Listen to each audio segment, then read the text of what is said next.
विचारों का कार्यक्रम समाप्त हुआ। अब प्रशिक्षण का कार्यक्रम,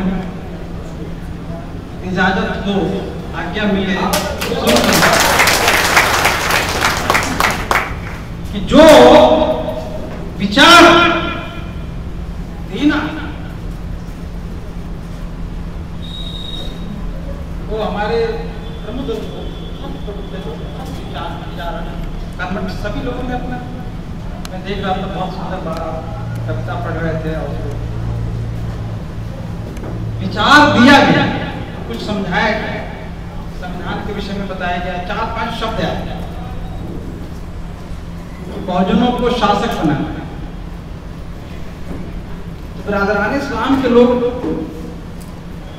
इसमें हम कहाँ हैं? पूरा देश का बिरादरान इस्लाम कि ये बहुजन मूल निवासी हम कहाँ हैं?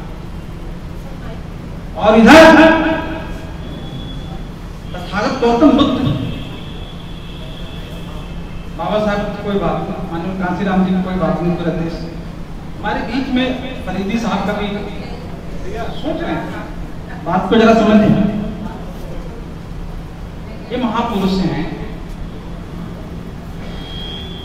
और इस्लाम में मुक्ति का महत्व नहीं है, मुक्ति का कोई विचित्र का। तो हजरत पैगंबर साहब सल्लल्लाहु अलैहि वसल्लम वो कहाँ है? बिरादरान इस्लाम हमसे क्यों जुड़े, क्यों जुड़े? हमने हजरत साहब को इस्लाम का एक प्रतीक मान लिया हो, लेकिन कभी पूरे देश में ये नहीं बताया गया कि तथागत गौतम बुद्ध के बाद उसी परंपरा को, उसी रवायत को, उसी फलसफा को जो आगे बढ़ाने का काम जिस किसी ने इस दुनिया में किया है, हजरत मोहम्मद साहब ने किया है। एक एक चीज, एक हाथ में भगवान बुद्ध का कागज गौतम बुद्ध, भगवान में गाड़ नहीं होता है, भगवान को तो भगवान मतलब इसका बड़ा मीनिंग है, अर्थ है, भगवान ही शब्द गलत है और भगवान सब बहुत ही सार्थक है। जानकारी न होने की वजह से भगवान का मतलब गाढ़ समझने लगे लोग। भगवान तथागत गौतम बुद्ध का मतलब वो मुक्त हो गए थे, निर्ग्रंथित हो गए थे, हमसे हमारे बीच में बैठे हुए हैं कि भगवान है। आप सोचो कि गॉड है, कृष्ण है, राम नहीं, भगवान है, भगवान का अर्थ धारण किए हुए हैं। भगवान का मतलब वो नहीं चुराया बदल नहीं, ओरिजिनल वाला इधर है।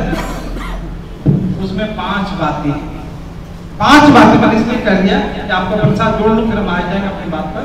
5 बातें जो तथागत गौतम बुद्ध ने कहा है, इस उंगली पर यहाँ रख लीजिए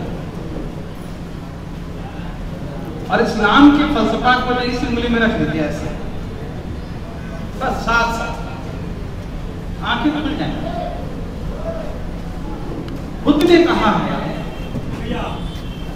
कि सत्य के मार्ग पर चलो, अच्छा है, दिमाग से सोचो, अच्छा समझ लो, विवेक का प्रयोग करो, विवेक का प्रयोग करने के बाद आप उस मार्ग पर चलो, सत्य में।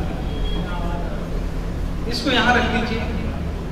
तो दूसरी तरफ इस्लाम को हाथ में रखिए और देखिए कि वहां ईमान से शुरू होती है। क्या आपका ईमान सच्चाई के रास्ते पर चलिए। इधर सात्विक जीवन जीने की बात है, जिसको नैतिक जीवन कहते हैं, सदाचारी जीवन कहते हैं। उधर अखलाक, दूसरा अखलाक। वहां कहते हैं कि जब आप कोई चीज को मानना हो तो पहले विवेक विचार खूब करो, बाद में उसके साथ इतना जुड़ो, इतना जुड़ो, इतना जुड़ो, इतना जुड़ो कि आप जो है संघ में आए। संघ शब्द यूज किया गया था, ऑर्गेनाइजेशन, एनजीओ नहीं बनाया। बुद्ध ने संघ बनाया। उसकी बेसिक फिलॉसफी फलसफा है, आप विश्वास करो। विश्वास अंधविश्वास नहीं, अंधश्रद्धा नहीं, मूर्खतापूर्ण नहीं। विवेक जब तुम्हारा जागृत हो जाए तब तुम्हें अखीदत आता है। इसी चीज अखीदत, उधर बुद्ध को ले लीजिए, उधर इस्लाम को ले लीजिए। बुद्ध की वाणी में शराब, हम लोग जब शरण लेते हैं उसके बाद जो उसमें लिखा ही है हम शराब का हम सेवन करेंगे ही नहीं। देखो शराब का सेवन बुद्ध की वाणी, बुद्ध की परंपरा है, बुद्ध का धम्म मार्ग। और इस्लाम में भी शराब नाजायज जायज है। अब उसको छोड़ देता हूँ, 8-10 बातें 20 बातें, क्योंकि अब दूसरी दुनिया में हम चले जाएंगे, उस दुनिया से बाहर। मैं ये बताना चाहता हूँ, एक तरफ बुद्ध की परंपरा देख लीजिएगा, एक तरफ से हजरत मोहम्मद साहब की परंपरा देख लीजिएगा। दोनों को दिल और दिमाग से जो है आप अच्छी तरह से साफ सुथरा दूर हटा के जब देखेंगे, तब आपके मुंह से अनायास निकलेगा कि बुद्ध की परंपरा का कहीं विराटता के साथ, कहीं विशालता के साथ जो है, कहीं वो जो है पूरे दुनिया में वो परंपरा, वो मार्ग, वो रवायत स्थापित हुआ। तो हजरत मोहम्मद साहब, यहीं से जय भीम और जय भीम की शुरुआत भी होगी। आप सोचने लगेंगे ठीक से गहराई में, तो यहीं से जय भीम और जय भीम की शुरुआत होगी। कैसे एकता होगी उसकी बात है, उस चैप्टर को मैं क्लोज कर लेता हूँ। अभी हम अपने प्रशिक्षण के आपको बताया हुआ कि प्रबुद्ध वर्ग कायडर मीटिंग, प्रबुद्ध वर्ग कायडर भी और मीटिंग भी, ये तीनों चीजें, खिचड़ी अच्छा लग रहा है तो खाने में जो है अचार भी हो और उसके बाद सेवइयां भी हो और दो रोटी चावल जो भी हो खाने मजा भी आता है। प्रबुद्ध वर्ग का मतलब होता है कि जिनकी बुद्धि प्रबोधित, थोड़ा हिंदी का शब्द है, कुछ हमारे साथी बात को हम जो कम्युनिकेट करना चाहते, कहना चाहते, उसको थोड़ी बात है। जिनकी बुद्धि प्रबोधित हो, प्रबुद्धित माने प्रज्वलित हो गया हो, उसको प्रबुद्ध कहा जाता है। और जिसकी बुद्धि अभी प्रज्वलित नहीं हुई है, प्रदीप्त नहीं हुई है, उसको प्रबुद्ध कहा ही नहीं जा सकता। वो बुद्धिजीवी हो सकता है कि बुद्धि के बदौलत वो जीविकोपार्जन का साधन इकट्ठा करके इंजीनियर बन सकता है, डॉक्टर बना होगा, IAS बना होगा, IPS बना होगा, जज बने होंगे, टीचर बने होंगे, क्योंकि वो बुद्धि का प्रयोग किताबी नॉलेज अध्ययन करते करते करते करते वो बुद्धिजीवी होंगे। और बुद्धिजीवी का पहला काम है कि बुद्धि के बदौलत अपने जीविकोपार्जन का साधन इकट्ठा करता है, उसको बुद्धिजीवी कहते हैं। और दुनिया में सामाजिक आंदोलन कभी बुद्धिजीवियों से नहीं होता है। दुनिया में कोई भी सामाजिक आंदोलन, कोई भी धार्मिक क्रांति, कोई भी राजनीतिक क्रांति बुद्धिजीवियों से होता ही नहीं। पता है क्यों? क्यों? बुद्धि उसकी इसलिए जीवित है, उसको कुल मिलाकर अपने जीविकोपार्जन का साधन इकट्ठा करता है। उसमें बढ़िया प्रोफेशनलिज्म आ सकता है, बढ़िया एडवोकेट हो सकता है, बढ़िया ऑफिसर हो सकता है, क्योंकि बुद्धिजीवी बढ़िया एडवोकेट, प्रोफेशन, CA, BA सब, टीचर सब हो जाएगा। और जब उसको कोई ग्रॉस कॉपी दी जाती है तो उसमें देखता है कि इसमें दोष क्या है, तो ओरिजिनल से उसको टैली करता है, क्योंकि बुद्धि उसको शक है कि फोटो कॉपी है, ओरिजिनल है कि नहीं है, इसमें कहीं नहीं। तो भारत में जो बुद्धिजीवी हैं वो जेरॉक्स कॉपी जो होता है किसी भी चीज का, उसको भी टैली करते हैं, क्योंकि उसकी बुद्धि जीवित है। और क्यों जीवित है? क्यों? प्रोफेशनलिज्म है।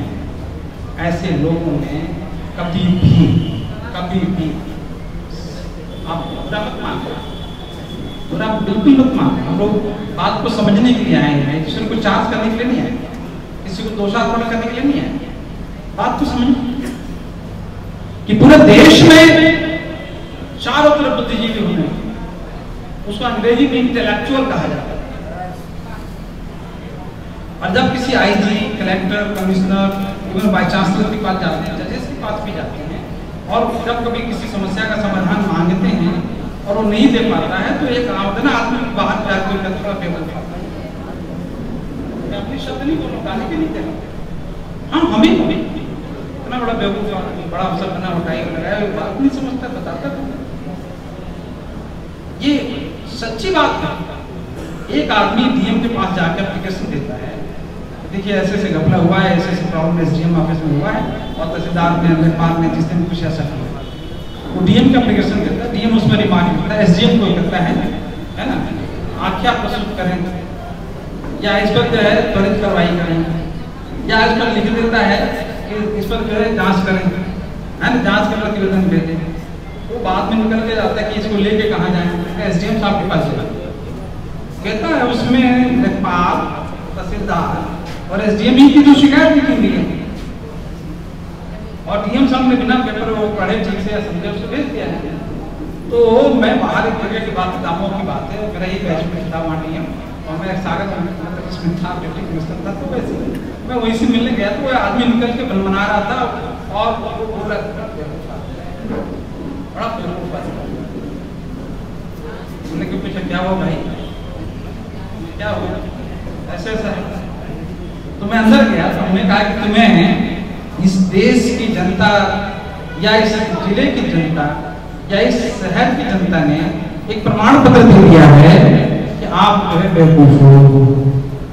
बेवकूफ मतलब एकेडमी में नहीं, स्कूल कॉलेज हॉस्टल में नहीं यार, जरा ऐसे क्यों बोल रहे थे। हमने कहा कि मैं बाहर निकला, तुम्हें एक प्रमाण पत्र मिला, मुझे भी मिला होगा कि बेवकूफ लोग हैं। पूछा क्या हुआ, हमने कहा कि वो जिसके खिलाफ एप्लीकेशन लिखी या लिखे होंगे, ठीक है, उन्हीं को आपने आख्या प्रस्तुत करने के लिए, विवेचना प्रस्तुत करने के, इंक्वायरी के लिए, प्रतिवेदन के लिए, है ना, जिस थानेदार के खिलाफ जो है कोर्ट में बहस हो रही है, उसके थानेदार को ही आप बोल रहे हो कि इसमें जांच करके रिपोर्ट दो, है ना, तो वो आदमी जो निकला बड़ा बेवकूफ। अब ये छोटी सी बात नहीं है, रियली बड़ी बात है। बड़ी बात क्या है कि वो डीएम खराब नहीं है, रात दिन 12 घंटे 10 घंटे काम करके कुछ करके दिखाना चाहते हैं, लेकिन सिर्फ और सिर्फ वो बुद्धिजीवी है, वो सिर्फ बुद्धिजीवी है, बुद्धिजीवी है। आप पूछो कि मैं कहना क्या चाहता हूँ, कहना ये चाहता हूँ, जो इम्पोर्टेंट बात बताना चाहता हूँ कि सागर मध्य प्रदेश का एक और भी इम्पोर्टेंट बात था। एक भैंस जो चोरी हुई थी और 2 क्लेमेंट थे, चुराने वाला आदमी लेके गया था और जिसकी भैंस थी उसने पकड़ लिया, मेले में बेचने गया था। 2-1 महीना के बाद एफआईआर डाला था, सब कुछ इंक्वायरी हो गई। उसने भैंस को देखा और पकड़ा और उससे लड़ाई किया, थानेदार बुलाया कि हमारी भैंस है, ठीक है। इसका मुकदमा सागर में चल रहा था, ये सच्ची घटना बता रहा हूँ, झूठी बात नहीं बता रहा। फिर ये मौका मामला निकला कि भाई भैंस किसकी है, तो उसने कहा कि भैंस मेरी है, मैंने कभी किसी को चुराया नहीं, झूठ बोल रहा है, ऐसी बात है। जज इसमें 4-5 बार बहस हुई, 10 बार बोला। तो एक जज के दिमाग में बात है, जज साहब के दिमाग में बात है कि कैसे फैसला किया जाए कि ये भैंस किसकी है। तो उसने कहा कि अच्छा भैंस को बुलाया जाए। तो कोर्ट में खूब हंसी हुई थी और सागर में अखबार में खूब जबरदस्त निकला था कि जज ने भैंस को अदालत में बुलाया, बड़ा हेडिंग थी, ठीक है। तो वो जो आदमी था उसने जब बोला, जिसकी रियली भैंस थी वो मुस्कुरा रहा, वो मुस्कुरा रहा, और जिसकी भैंस नहीं थी उसके चेहरे पर तनाव आ गया, उसके चेहरे पे तनाव आ गया। तो उन्होंने जज साहब ने पूछा कि भैंस बुलाया जाए, हाँ हाँ बुलाइए। आपसे पूछा कि साहब आपकी मर्जी, जरूर बुलाइए, मेरी तो रिक्वेस्ट है कि जरूर बुलाइए, ठीक है। पीछे की भूमिका में छोड़ देता हूँ, रियली घटना है। भैंस को उसके यहाँ से पुलिस वाले पकड़ के लाए और रखे, और भैंस बाहर, और कोर्ट पे बहस हो रही थी, ये प्रमाण है वो प्रमाण है, हमें ये कहाँ से कहता था। वो 2 गवाह भी बुला लिए थे, देखिए साहब हमारी है ना, मदे के लोग बुला लिया था कि हम तो भैंस बहुत दिन से है हमारे पास, लोगों कहा है कुछ बात हो, सब बात। उससे पूछा गया जिसकी रियली भैंस थी कि तुम क्या प्रमाण है कि तुम रियली जो है कि इसका मालिक जो है भैंस तुम्हारी है, सच बताओ। तो सब भैंस हमारी है, मैं कह रहा हूँ कभी इसको नहीं करेंगे, इस बातों की बात सवाल तो लाओ, कोई एविडेंस तो लाओ, कोई साक्षी तो लाओ, कोई सबूत तो लाओ। कहता मैं जो बोल रहा हूँ वही सच है। तो जज साहब थोड़ा गुस्से में यार क्या बातें कर रहे हो, कुछ तो होगा। कहता है ना साहब, बस बात चलिए, बाहर चलिए। और वो बाहर लेके आए, ठीक है, बाहर लेके आए और सारे लोग आए हैं, ठीक है, जिसकी भैंस थी सिर्फ उसने उसकी जो खाना खिलाने के समय आवाज जो बोलते होंगे ना, वही आवाज निकाली, भैंस तुरंत उसके पास। अब बात तो समझिए, भैंस सीधा और जज को पता चल गया कि देखिए सच में भैंस इसकी उसकी होती बुलाता रहेगा नहीं। अब इसमें महत्वपूर्ण बात क्या है, मैंने ये बात इतनी भूमिका क्यों है कि जज में वो इंटेलिजेंस था, एक विवेक क्षमता थी, इसलिए भैंस को बुलाने का उन्होंने एक सोच रख रखी। वाणी से यूं का दूध पानी का पानी हो गया कि बुद्धिजीवियों से बात नहीं बनेगी, बुद्धिजीवियों से बात नहीं बनेगी, बुद्धिशाली लोगों से बात बनेगी। इसीलिए समाज में इंटेलेक्चुअल्स का चारों तरफ पैदा हो गए। व्हाट्सएप पर तो बहुत सारे यूनिवर्सिटी पैदा है, वो यूनिवर्सिटी के स्टूडेंट्स कहते हैं और वाइस चांसलर भी व्हाट्सएप पे पूरा देश में जानकारियों का इतनी जानकारी हो गई कि हर घर में जो है दो जो अम्बेडकर पैदा हो गए हैं, 10-20 जो कांसीराम पैदा हो गए हैं, हर घर में भी विद्वान पैदा हो गए हैं, हर घर में अच्छे लोग पैदा हो गए हैं। उनके सम्मान में मैं बिल्कुल कुछ ऐसी कोई बात नहीं करना चाहता, वो सम्मानित हैं, वो जानकार हैं। बस आपकी आंखें और आपकी उंगली सब इस तरह उठ के जाना चाहिए, यही पूछना चाहिए कि जानकार आदमी सचमुच समझदार है क्या? वो जानकार है लेकिन सचमुच समझदार है क्या? ये जानकार और समझदार क्या होता है? आदमी कितना जानकार है और कितना समझदार है, यहीं से जो है आपके प्रशिक्षक सीनियर का पहला चैप्टर, आपके प्रशिक्षक सीनियर का पहला चैप्टर मैं आप शुरू कर रहा हूँ, क्योंकि मैं इसलिए इतनी भूमिका करने जा रहा हूँ कि पहले के बैट्समैन ने, है ना, एक माहौल दे दिया, तो हमारी मजबूरी है कि प्रशिक्षण के मूड में कैसे लगे, क्योंकि पुलिस लाइन में सारे पुलिस वाले यदि प्रशिक्षक हो जाए और सभी को ट्रेनर कर दिया जाए और ट्रेनिंग देता रहेगा तो कोई प्रशिक्षित होकर वहां से निकलने वाला पूरे पुलिस लाइन का सत्यानाश होने वाला। तो हर आदमी ट्रेनर हो जाता है, हर आदमी प्रशिक्षित हो जाएगा, तो पुलिस लाइन रहेगी, पुलिस है कर्मी जो ट्रेन नहीं जाएगा।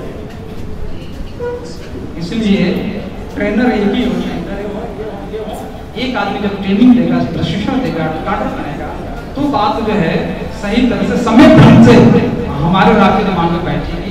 इसलिए मेरा आपसे निवेदन है कि आप उस मानसिकता में आ जाइए जिस मानसिकता के पूरा प्रोग्राम रखा गया है, जिस उद्देश्य को प्रोग्राम रखा गया है, जिस तरह का ये सोच समझ के रखा गया है, वहां तक आप जुड़ जाइए।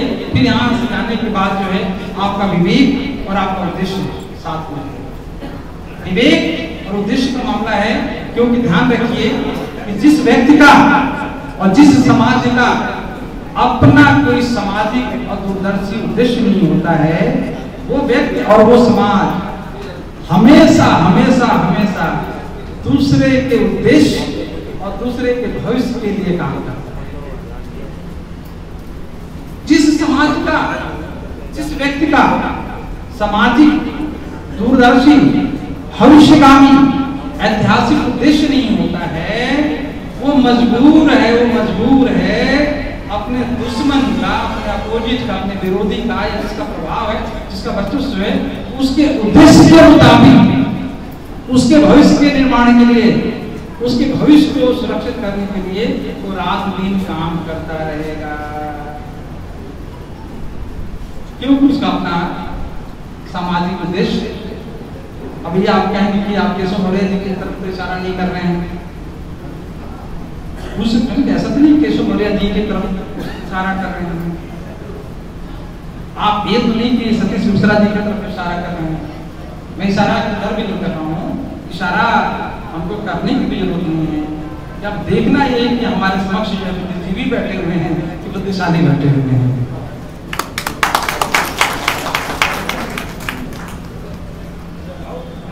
अब दूसरी,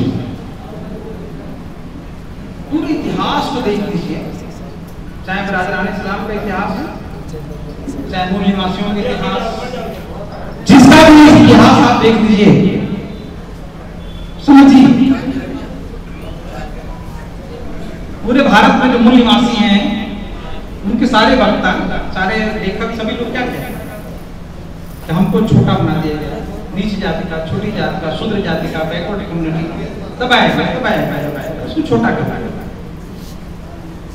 बिरादरान इस्लाम कभी 600 साल तक एक साधन का परंपरा लिया बैठा था, वो भी आज बदतर स्थिति में पहुंचता क्यों पहुंच गया, क्या कारण है? ओबीसी के लोग सताए गए, ओबीसी के लोगों को शुद्ध कह दिया गया, शेड्यूल कास्ट को अछूत कर दिया गया, ट्राइबल सोसाइटी को जो वनवासी आदिवासी करके उसके बाद जो है वो धकेल दिया गया। सब बातें सब सिंपल सा सहज प्रश्न है कि ऐसा क्या कारण है कि ये समाज जो 90% से ज्यादा है वो बैकवर्ड हो गया, वो पिछड़ा हो गया, वो नीचे चला गया, उसको दलित कह दिया गया, वंचित कह दिया गया, सप्रेस कर दिया गया, डिप्रेस कर दिया गया। बिरादरान इस्लाम के लोग जब पीछे चले गए, क्या कारण है? उसके बाद 10, 20, 25, 50 कारण हमारे साथ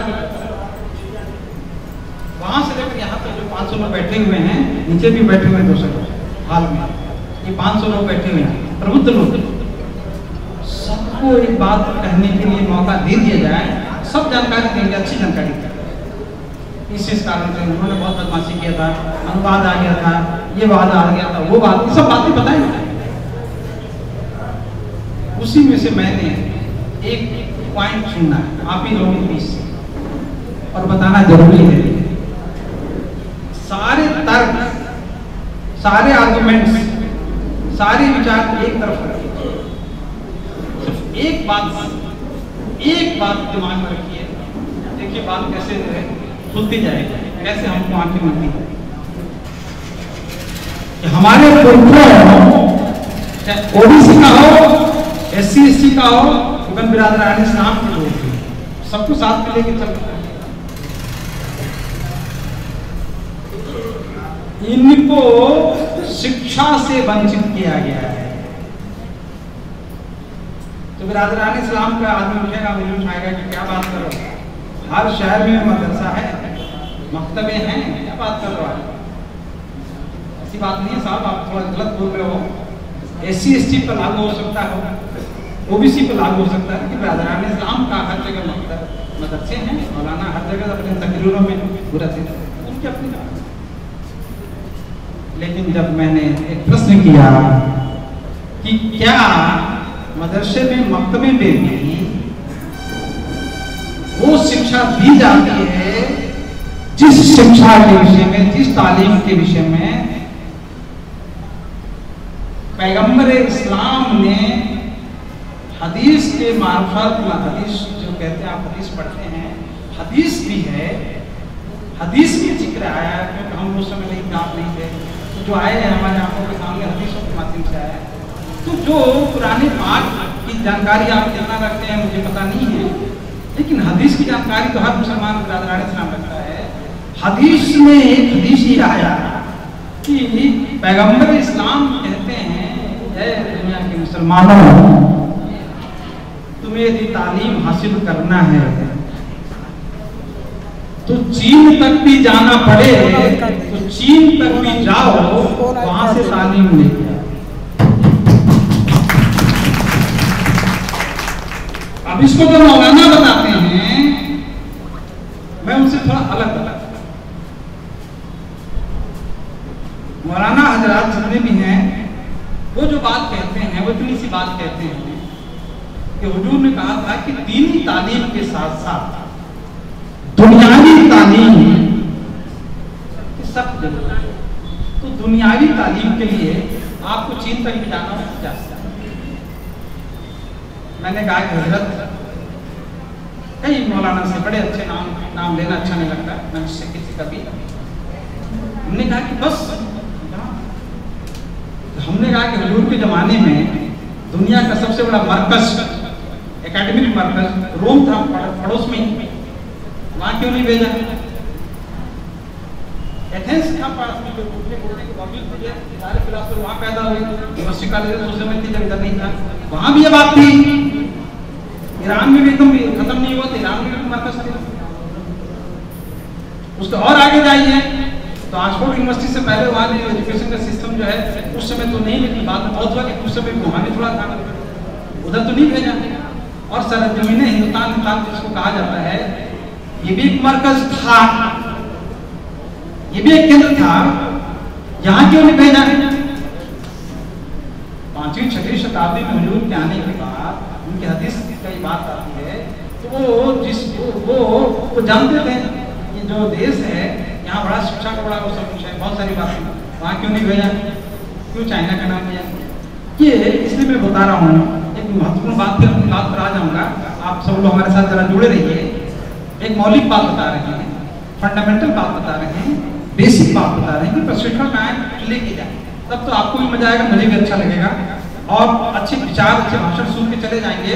तो एक ध्यान रखिए, इस जज्बातों से भावनाओं से चुनावी माहौल बनाया जा सकता है, चुनाव नहीं जीता जा सकता है। तालियां बजी और पूरी धीमी जम के बजाइए, तो पीछे वाले जगह के भी नहीं, उसको जगाने के लिए तालियां बजाइए। अच्छे भाषण से, अच्छे जज्बाती बातों से, भावनाओं से चुनावी माहौल बनाया जा सकता है, चुनाव नहीं होता है, ये ध्यान रखना। ठीक है, अब जरा सा पुस्तक बात, मुझे बात क्यों कहते हैं कि चाइना में जाइए? क्योंकि जब इस देश में 5-5 दिन तक 7-7 दिन तक लाइब्रेरी जलाई गई थी, उस मित्रशुंग ने जब हत्या कर दिया बिद्दत का, उसके बाद जो है बुद्ध की पूरे के पूरे लिटरेचर को, फलसफा को, विचार को, पूरी पद्धति को, सिस्टम को जो लिख के रखा गया था, भोजपत्रों में लिखा गया था, ताड़पत्रों पर लिख के रखा गया था, चमड़े पर लिख के रखा गया था, वो सारे के सारे जो जला दिए गए थे, हिंदुस्तान कहते हैं जिसको हिंदुस्तान में भी बाद में बताऊंगा जान के, जिसको हिंदुस्तान कहा जाता है, वहाँ ये सारा कुछ समाप्त हो चुका था क्या? लोग यहाँ की किताबें चुरा के ले लेके जैसे तैसे भाग भगा के कहीं तिब्बत में गए, कुछ नेपाल में गए, कुछ बर्मा में गए, और मैक्सिमम विद्वान जो है भारत से वो लिटरेचर, वो ज्ञान, पूरा का पूरा नॉलेज बैंक जिसे कहते हैं, वो लेके चाइना में सुरक्षित रखे थे। इसलिए हजूर पाक ने कहा था कि आपको आधुनिक ज्ञान विज्ञान साइंस सीखना है तो आप हिंदुस्तान में नहीं जाना पड़ेगा, आपको अब जो चीन जाना पड़ेगा। ये कहने के पीछे मकसद ये था, मकसद ये था, वो जानते थे। मैं तो बोल सकते थे कि रोम में भी जाओ, एथेंस में भी जाओ, स्कूल भी जो है जहाँ बच्चे स्कूल करते तो वहाँ भी जाओ। उसके पहले जो है ओस्लो में यूनिवर्सिटी खुल चुकी थी 6वीं शताब्दी में। ऐसा नहीं कि सिर्फ जो है चाइना में थी, यहाँ की यूनिवर्सिटी तो बंद कर दिए गए, यहाँ के कॉलेज तो बंद होने लगे थे, गया तोड़ा गया। ये इस्लाम के आने के बाद नहीं तोड़ा गया है, इस्लाम के आने से जो है 600 साल पहले ही तोड़ा जा चुका है। और उसी दिन से इस देश के जो मालिक हैं, इस देश के हुक्मरान थे, जिसको आप कहते हैं कि मूल निवासी शासक थे, उसी दिन से गुलाम इसलिए बनना शुरू हो गया कि क्योंकि उनकी शिक्षा जो एजुकेशन है, एजुकेशन ही बंद कर दिया। इनको शिक्षित मत करो। किताब में लिखा गया, पद्यो राज्ञा सबे शूद्रो जब वंश फलश्चया अतो हर्षराम राष्ट्र से क्या क्या तो राष्ट्र जब खत्म हो जाएगा, किसी शूद्र को पढ़ने लिखने का या भी अच्छा काम करने का अधिकार। तो मैंने बहुत सारे श्लोक है, श्लोक मैं नहीं बोलना चाहता, मैं ये बताना चाहता हूँ कि कानून बनाया गया, यहाँ के मूल निवासी लोगों को शिक्षित न होने दिया जाए, एजुकेटेड न होने दिया, उनका एजुकेशन न दिया। शिक्षित नहीं रहेंगे तो बात को समझेंगे नहीं, और जब बात को समझेंगे नहीं तो इनको गुलाम बनाना, गुलाम बनाए रखना दोनों बड़ा आसान। तो इस बात से क्या निकल के आई बात कि हमारा सीखना बंद तो उसी दिन से जीतना बंद। तालियां बज रही, या मुझे नहीं मजा आ रहा है या आपको मजा नहीं आ रहा? जिस दिन से हमारा आपका हमारे पुरखों का सीखना बंद हुआ, उसी दिन से हमारा जीतना बंद हो गया। हम लोग जिस दिन से जीतना सीखना चाहते हैं तो हमको पहले सीखना पड़ेगा, और सीखने का सबसे बड़ा आधुनिक प्राचीन युग में महात्मा गौतम बुद्ध का नाम ले सकते हैं, लेते हैं। आधुनिक युग में सीखने का काम, सिखाने का काम सबसे बड़ा महापुरुष जमीन पर कोई पैदा हुआ है तो उसका नाम आपको बताने की क्या जरूरत है, तो सामने ही है, उनका नाम बाबा साहब डॉक्टर बी.आर. अच्छा, वो जंग क्यों जीते? जंग क्यों जीते? वो जंग क्यों जीते? इसलिए कि वो सीखे हुए आते हैं। और हम क्यों जंग हार गए बाबा साहब के जाने के बाद? मैं निराशावादी बात नहीं करूंगा, आशावादी बात करूंगा। एक बात बता देना चाहता हूं, तब आपको लगेगा कि हमारी निराशावादी बातों में आशावाद क्या है। कि बाबा साहब के परिनिर्वाण के बाद हम लोग शिक्षित तो हुए, एकेडमिक शिक्षित हुए, प्रोफेशनली शिक्षित हुए, सामाजिक शिक्षा का अभाव, सोशल शिक्षा जिसे कहते हैं उसका ABCD में नहीं पता है, और इतिहास जो पढ़ाया जाता है उसके भीतर जो शिक्षा है उसकी जानकारी नहीं है। इसलिए हमने कहा है कि हम लोगों को जिस दिन से सीखना बंद कर दिए उस दिन से हमारा जीतना भी बंद। हम हार गए क्योंकि हमने सीखा नहीं। बुरा मत मानिए, कोई भी मंच पे जितने बैठे हुए हैं आप पीछे। भारत के संविधान पर डिस्कशन करते समय 25 नवंबर 1949 को डॉक्टर अंबेडकर ने जब संविधान रखा था, आखिरी स्पीच हुई थी, उसको फॉर्मल स्पीच कहते हैं, औपचारिक वक्तव्य कहते हैं, औपचारिक प्रबोधन कहते हैं, औपचारिक स्पीच कहते हैं, औपचारिक उसको भाषण कह सकते हैं, जो कहना उसको कह दीजिए। औपचारिक जो स्पीच है, फॉर्मल स्पीच बाबा साहब डॉक्टर बी.आर. अम्बेडकर का 25 नवंबर 1949 को जब हुआ, आप जरा सा इस चीज को देख लीजिए। उसके बाद उस पर चर्चा के लिए 6-7 लोग हर सामने मोशन मूव किए थे। डॉक्टर राजेंद्र प्रसाद ने कहा था कि डॉक्टर अंबेडकर ने पिछले 2 वर्षों में हर प्रश्न का जवाब दिया, हर आर्गुमेंट को जस्टिफाई किया, और आज इनकी स्पीच के बाद अब कोई स्कोप नहीं बचता है, इसलिए हम आगे इसकी चर्चा नहीं होने देंगे।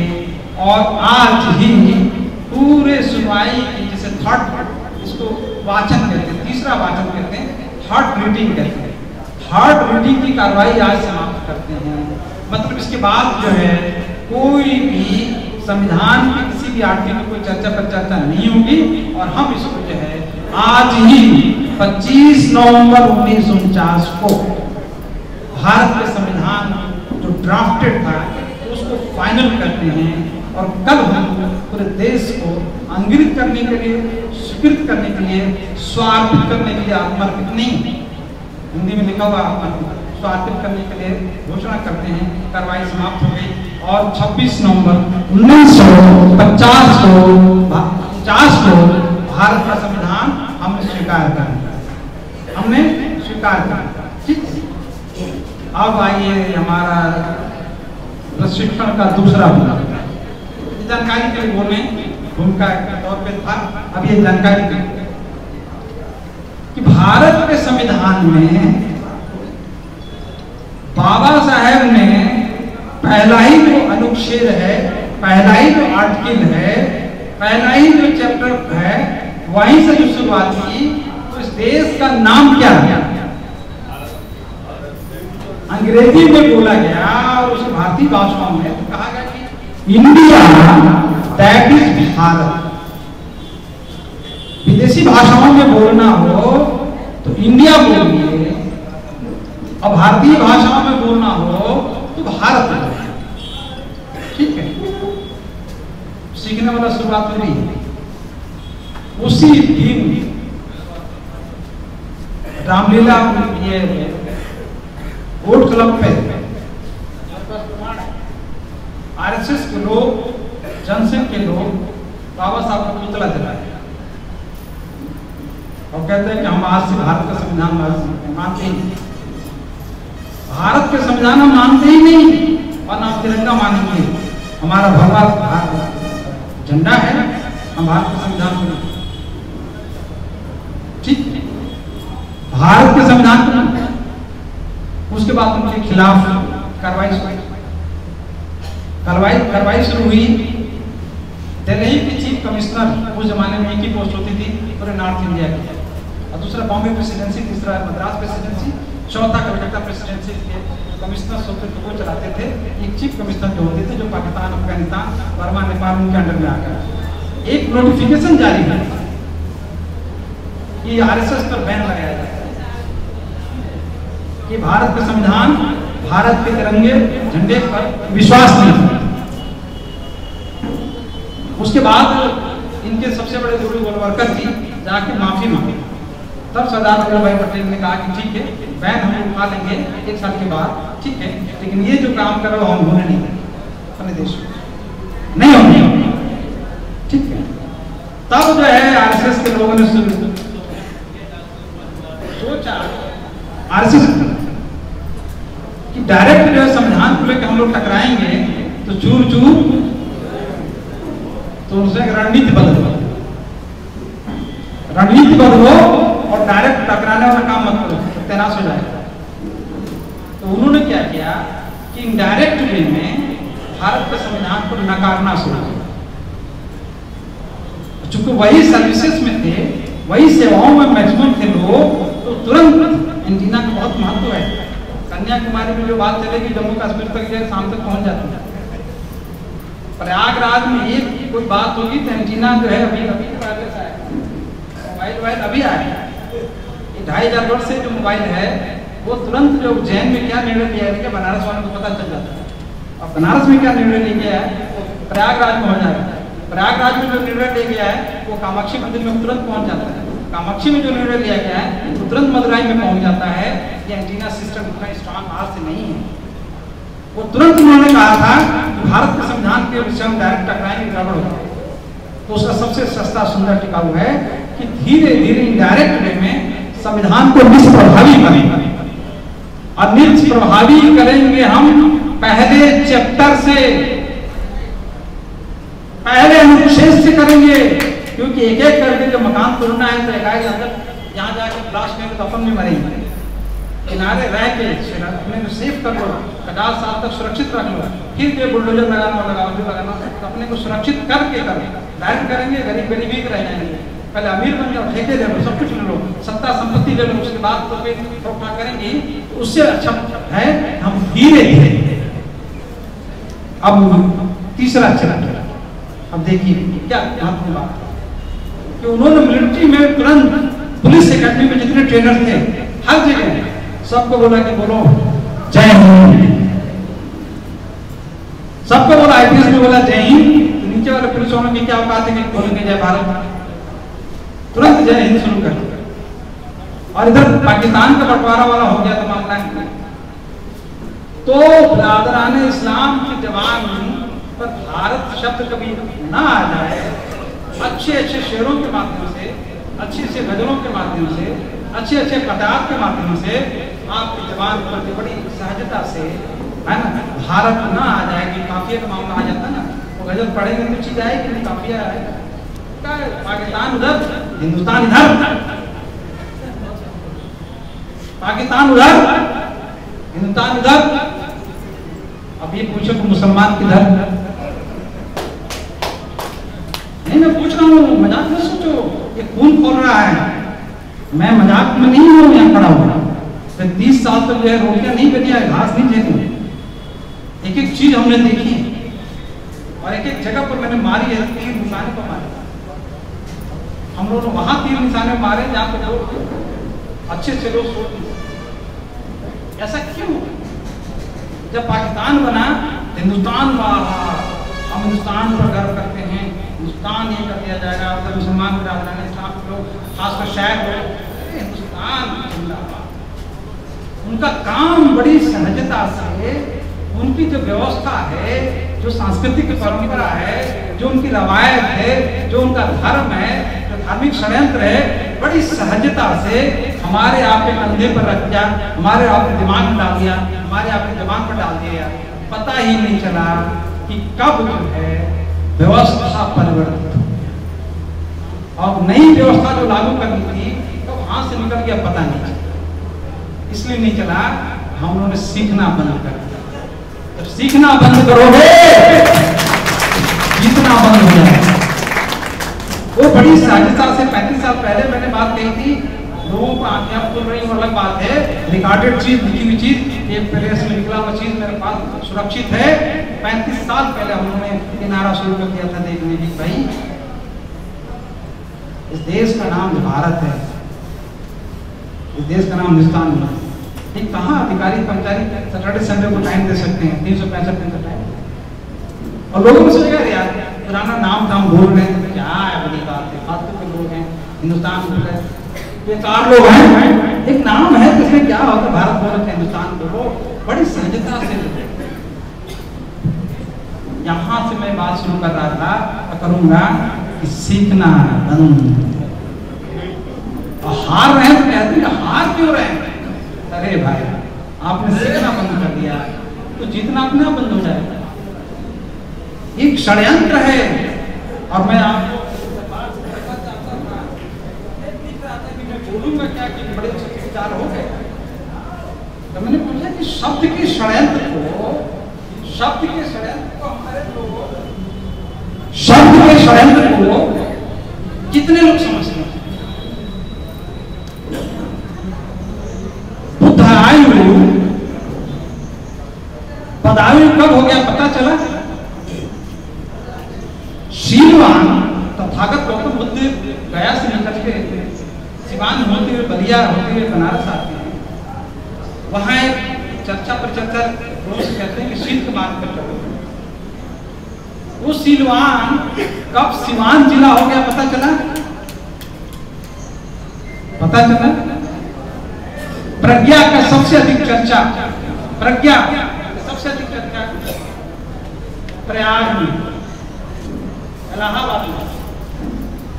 उसको हर्षवर्धन के जमाने में प्रज्ञा वर्ग होता था। अब कब प्रयाग हो गया पता चला? तो अभी पता चला नहीं, उसके पहले ही प्रयाग हो गया था। प्रयाग कब हो गया पता चला? प्रज्ञा वर्ग है कब प्रयागराज कब इलाहाबाद हो। सीख रहे थे क्या? सीख रहे थे क्या? अब तीसरी बार फटाफट स्पीड थोड़ा बढ़ा रहा हूँ, तभी तो प्लेटफॉर्म गाड़ी को ला रहा है, गाड़ी प्लेटफॉर्म को ला रहा है, इसलिए कि हम आपसे जुड़ जाएं। अब गाड़ी प्लेटफॉर्म को आगे तो फटाफट तेजी में हम बढ़ते जा रहे हैं, क्योंकि आपने कह रखा था कि भाई लोगों को प्रशिक्षित करना है, ट्रेन करना है। हमने कहा कि तो पहले ही से ट्रेन, पहले ही से जो है प्रशिक्षित लोग हैं, तो पहले ही से प्रशिक्षित हैं, है ना? उनको हम क्या प्रशिक्षित करेंगे, उनको क्या जानकारी देंगे?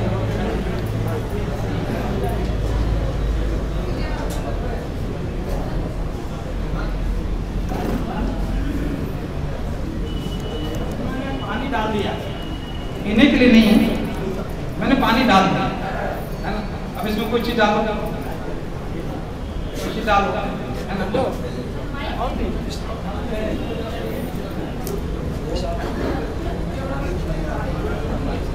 ये एक गिलास में पूरा पानी डाल दिया गया है ना। अब मैंने कहा उसमें कुछ डालो, तो उसमें डालेंगे तो फैल जाएगा, उसमें आएगा ही नहीं।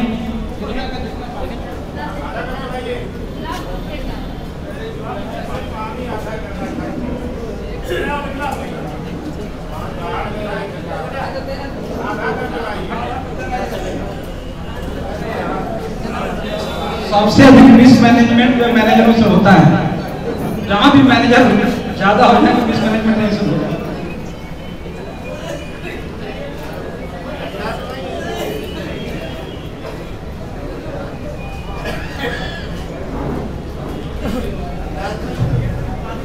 इसमें क्या है? क्या भरा था पहले? क्या भरा था? अब क्या हुआ? अब ये खाली, जोर से बोलिए साहब, खाली गिलास है।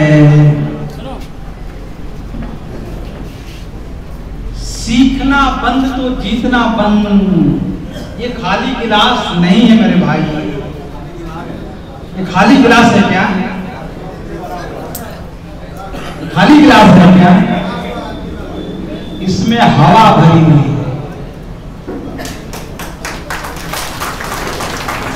इसमें हवा भरी हुई है, खाली गिलास नहीं है। ये हमारे परसेप्शन का दोष है कि हमको इतना ही बताया गया कि गिलास में था, हमने पी लिया, खत्म हो गया, गिलास खाली है। ये किसी ने नहीं बोला कि भाई गिलास भरी हुई है, आपने पानी निकाला है, इसमें हवा है। सीखने और जीतने में अंतर ही बता दो। खून का रंग कैसा होता है? आप ही आ जाइए, अभी आ जाए आपके साथ, जोर से बोलिए। खून का रंग कैसा होता है? लाल। जोर से बोलिए। लाल। जोर से बोलिए। लाल। खून का रंग लाल। अब मैं यहीं बैठे बैठे प्रमाणित कर दूंगा, काटूंगा तो आपको व्हाइट दिखा दूंगा। खून का रंग लाल होता ही नहीं है। खून का रंग लाल नहीं होता। किसी भी दुनिया के लैब में आप खून का टेस्ट करवा लीजिए, खून का जब टेस्ट करवाएंगे कि खून में क्या है, तो आरबीसी और डब्ल्यूबीसी होता है, तो रेड जो सेल्स होते हैं वो 27% है, और जो व्हाइट सेल्स होते हैं जिसको डब्ल्यूबीसी कहते हैं वो 73% है। व्हाइट जो सेल्स है वही आपकी जीवन शक्ति है, वही इम्यूनिटी पावर बढ़ाता है, वही आपकी क्षमता रखता है, प्रतिरोधक क्षमता उसी में, रोग प्रतिरोधक क्षमता डब्ल्यूबीसी में नहीं है, वो 73% है। और रेड सिर्फ जो है 27% है। देखिए 27% का प्रभाव ज्यादा है कलर के माध्यम से, ठीक है, कि सफेद उसमें मिक्स हो चुका है, तो 73% वाले को कोई नहीं पूछता है, उसकी अपनी कोई पहचान। लेकिन जो प्रभावी हो गया, प्रभावशाली हो गया, जो कल्चरल हेजेमनी स्थापित कर लिया, जिसका बैनर पोस्टर बन गया, गली चौराहे पर प्रचार माध्यम से, शासकीय पैसे का हो, खानदानी पैसे का हो, नंबर 2 के पैसे का हो, डकैती का हो, चोरी का हो, टैक्स चोरी का, जमाखोरी का हो, मुनाफाखोरी का हो, जहां से भी आया हुआ पैसा, चाहे शासन तंत्र से आया हुआ पैसा हो या प्राइवेट तंत्र से आया हुआ पैसा हो, जो सामने दिखा दिया गया, प्रचार कर दिया गया, विज्ञापन दे दिया गया, लगता है कि महापुरुष तो इधर ही है, तो बैनर पे ही, पोस्टर पे ही महापुरुष आया, क्योंकि वो 27% का बड़ा उपयोग है। और इधर 73% लोग जो बैठे हुए हैं पूरे देश में, उनका कोई वजूद नहीं। इस राष्ट्र की जीवनी शक्ति, मजदूर, किसान, मूल निवासी, इस देश की जीवनी शक्ति, इस देश के निर्माता, इस देश के निर्माता, इस देश के कॉन्स्टिट्यूएंट यूनिट्स 27, 77%, 75%, 80%, 90%, उनका कोई वजूद नहीं। 10%, 15%, 20% हम मान के चले, वो दिखाई देगा, क्योंकि हमारी जानकारी बहुत है। अब इसमें समझदारी कितनी है, क्वेश्चन यहाँ था। मेरा चौथी बात है कि हम जानकार जरूर हैं, क्योंकि खून का रंग लाल होता है। हर आदमी जानकार है क्योंकि जानता है कि खून का रंग लाल। और जज साहब जैसा कोई विद्वान आए और वो बोले कि खून का रंग लाल नहीं होता है, तो आप पहले तो शक की नजर से देखेंगे, पढ़ा लिखा अभी है कि नहीं। खून के रंग को ये लाल नहीं मान रहे, तो सोचते गए जज कैसे बन गए थे, ये कमिश्नर कैसे बन गया था, टीचर कैसे बन गए थे। जो ही प्रश्न करेंगे उसका शंका शुरू हो जाएगा, क्योंकि वो जानकार नहीं बैठे। मेरे साथियों, इन बातों को गहराई से सिर्फ और सिर्फ समझदार आदमी समझेगा। इसका मतलब नहीं मैं समझदार हूं, आप नहीं, ऐसा नहीं।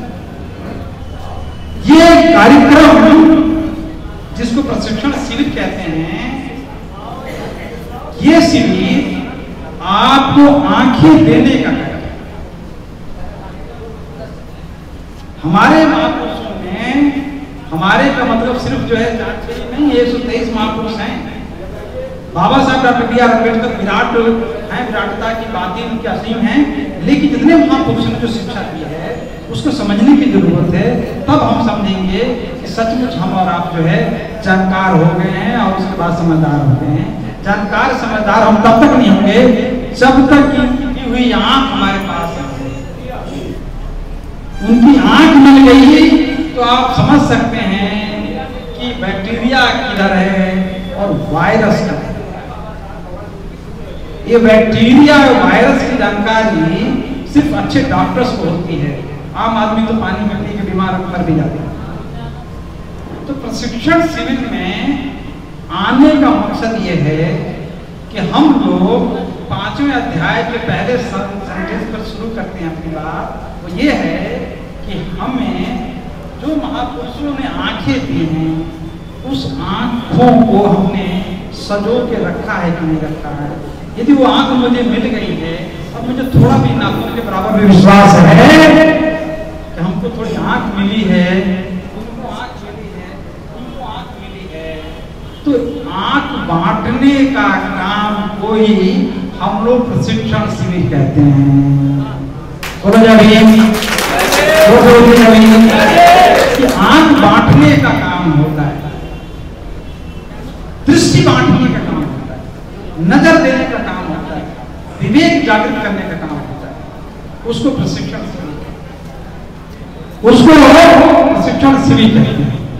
अब विचारों की जानकारी बहुत सारे लोगों को है, विचारों की जानकारी बहुत सारे लोगों को और ज्यादा किसी को मौका दे दीजिए तो विचार बढ़िया से व्यक्त करें। और कहा जाता है कि सब कुछ मर जाएगा, खत्म हो जाएगा, विचार सब कुछ खत्म हो सकता है लेकिन विचार नहीं समाप्त हो सकता। हम लोग इसको ऐसे कहते हैं कि सब कुछ भी खत्म होगा और विचार भी खत्म होगा।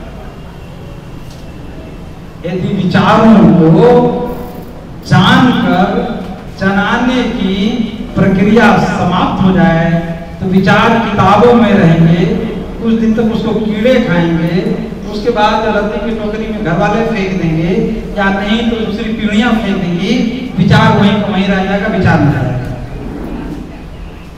वैसे ही संविधान पर कोई हाथ नहीं लगा सकता है।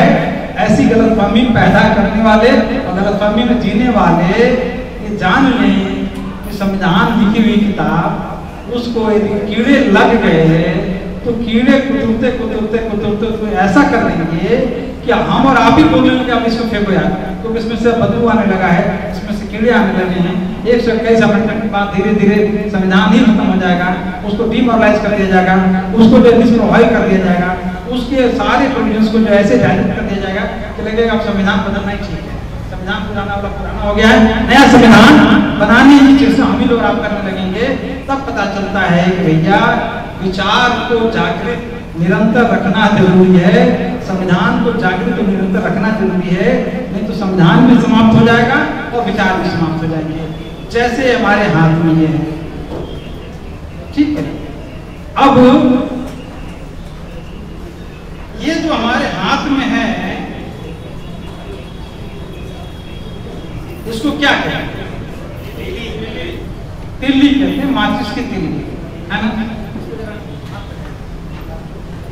ये माचिस की तिल्ली है, इसको हाथ लगाने के लिए बोला तो सामने बड़ी अच्छी तरह से इसको हाथ लगाया। ठीक है, अब जो है आपके सामने है, हाथ लगाइए, यहाँ नहीं यहाँ पकड़ रहे हैं।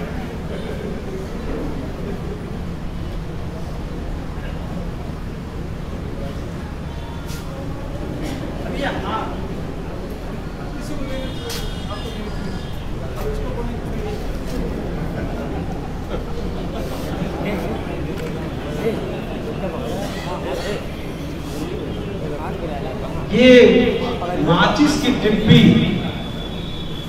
हमारे आपके विचार हैं। एक से अच्छी बातें बोल दो, एक से अच्छे विचार दे दो, उसका कोई मायने नहीं।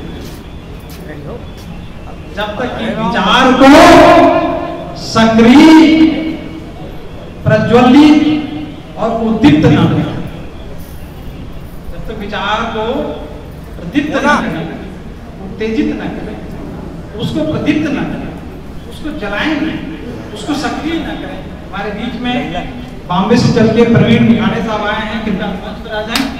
बड़ी हंसी